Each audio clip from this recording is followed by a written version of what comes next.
আসসালামু আলাইকুম। চলে আসলাম সুন্দর একটি ভিডিও নিয়ে আপনাদের মাঝে। আজকের ভিডিওটা অনেক সুন্দর হতে যাচ্ছে। তো আশা করি ভিডিওটা শেষ পর্যন্ত সবাই দেখবেন। তো ভিডিওটা দেখেই তো বুঝতে পেরেছেন কি রেসিপি আজকে আপনাদের সাথে শেয়ার করতে যাচ্ছি।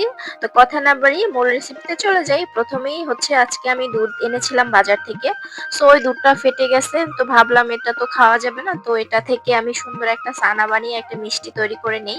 তো প্রথমেই দুধটা আমি গরম করে জাল করে নিয়েছি। যখনই বলক আসছে তখনই হালকা একটু লেবুর রস দিয়ে আমি এটা একটা ছানা তৈরি করে নিলাম।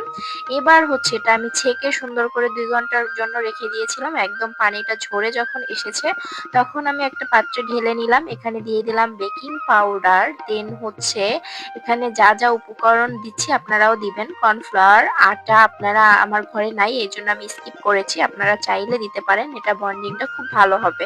তো বান্ডিং এর জন্য আরো দিচ্ছি হচ্ছে গুঁড়ো দুধ আর হচ্ছে চিনির গুঁড়া।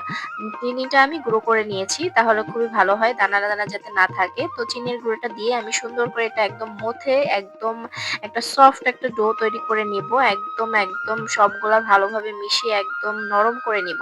তো যখন নরম হয়ে যাবে তখন আমি আমার পছন্দের মতো সুন্দর মিষ্টি শেপ দিয়ে নিব। তো দেখতেই পাচ্ছেন আমার পছন্দ মতো আমি মিষ্টিগুলো বানিয়ে নিলাম। এবার একটা পাত্রে আমি পরিমাণ মতো চিনি আর পানি আর হচ্ছে একটা এলাচ আর হচ্ছে দারচিনি দিয়ে দিলাম ২-১ টা। তো এগুলো দিয়ে সুন্দর করে আমি যখন পানিটা বলক এসেছে তখন আমার বানানো মিষ্টিগুলো দিয়ে আমি সুন্দর করে ঢেকে রাখলাম।